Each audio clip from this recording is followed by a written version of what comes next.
ढेंकानाल जिला कामाक्षानगर ब्लॉक निकट में कंदरसिंगा तेंतुलीसिंगा प्रसिद्ध रामेश्वर शैवपीठ श्रावण मास चतुर्थ सोमवार प्रबल भिड़ देखा मिली।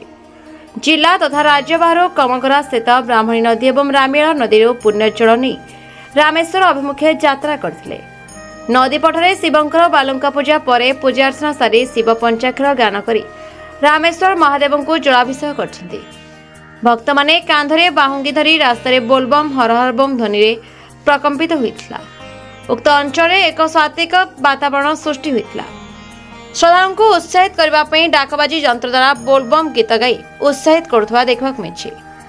मंदिर कमिटी उपस्थित रही बैरिकेड कराई श्रद्धालुओं को जललागी करिबारे साहाय्य एवं समस्त सुरक्षार व्यापक व्यवस्था करथिले।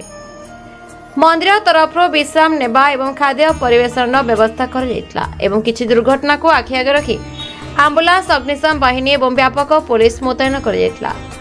एथलागि मंदिर कमिटी को श्रद्धालु माने कृतज्ञता जणाइछथि। श्रावण मासर तृतीय पाଳି आम सब पाଳି आसु भल धूमधाम रे पालन करा हुए। समस्त मानसिक रखिकी आसती आसले बहुत भल लगे ना ठाकुर पाख समस्त भी आसती तो निज निज मानसिक रखिकी आसती आसिकी समस्त ठाकुर निज आशा पूरण करके जाता पानी ठाकुर ढाले सब समस्त तो आशा था कि आम ठाकुर मानसिक रखू ठाकुर पूरा कर ठाकुर पूरा भी करते ठाकुर तो मानसिक पूरा करते ठाकुर बहुत भल बहुत प्रतिज्ञा अच्छा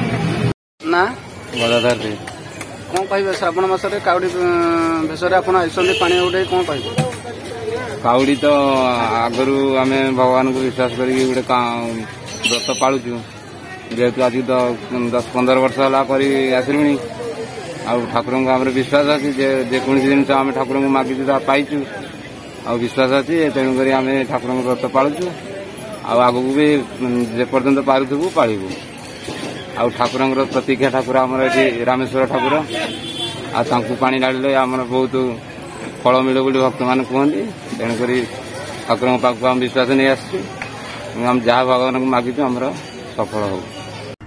कामाक्षानगर मनोज परिड़ा रिपोर्ट संपर्क टीवी ओडिशा।